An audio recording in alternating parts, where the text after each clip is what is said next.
বিষয়টা হচ্ছে যে সাপ হত্যার যে মহাযজ্ঞ চলছে এবং এদেরকে উৎসাহিত করা হচ্ছে, এ থেকে যদি বিরত না হয় মানুষ, তাহলে হয়তো প্রাকৃতিক যে ভারসাম্য, যে ইকোসিস্টেম, সেটা হয়তোবা ভেঙে পড়তে পারে।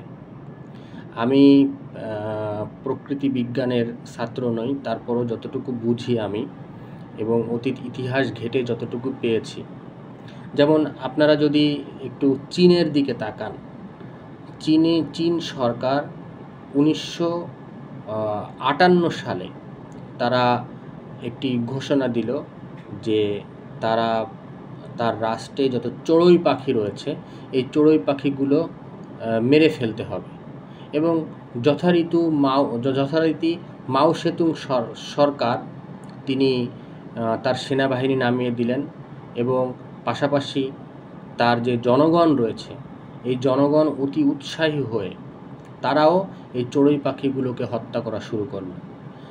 চড়ুই পাখি ওই এক বছরে লক্ষ লক্ষ চড়ুই পাখি তারা হত্যা করল এবং এই চড়ুই পাখি হত্যা করার জন্য যে কারণ হিসেবে ওই সময় সরকার দেখালো যে একটি চড়ুই পাখি প্রতি বছর 6 থেকে 7 কেজি শস্যদানা খেয়ে ফেলে এবং এই শস্যদানা খাওয়ার কারণে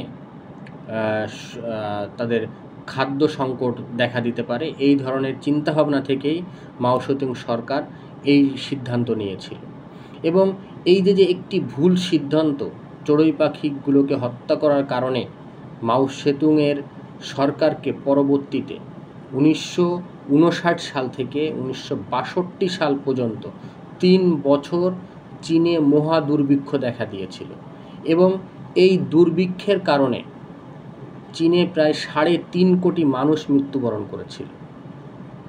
আজকে ওই সময় চীনে মানুষের মাংস খেয়েছে, খাবার ছিল না, তখন আর করার কিছু ছিল না, মৃত মানুষের মাংস মানুষ খেয়েছে। আপনারা ইতিহাস পড়লে জানবেন। তো বিষয়টা হচ্ছে বাংলাদেশে যেভাবে সাপ হত্যা করা হচ্ছে, সাপগুলোকে মেরে ফেলা হচ্ছে, এতে কি হবে? সাপ কি খেয়ে বেঁচে থাকে?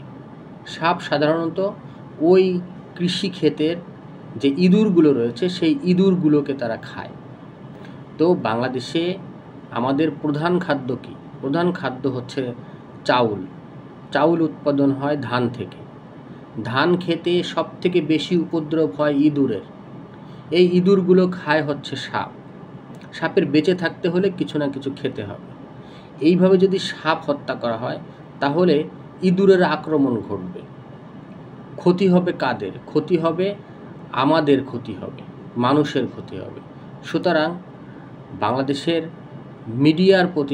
মিডিয়ার লোকজনের প্রতি আমাদের আবেদন থাকবে যে আপনারা সত্য সংবাদ পরিবেশন করুন, গুজব পরিহার করুন।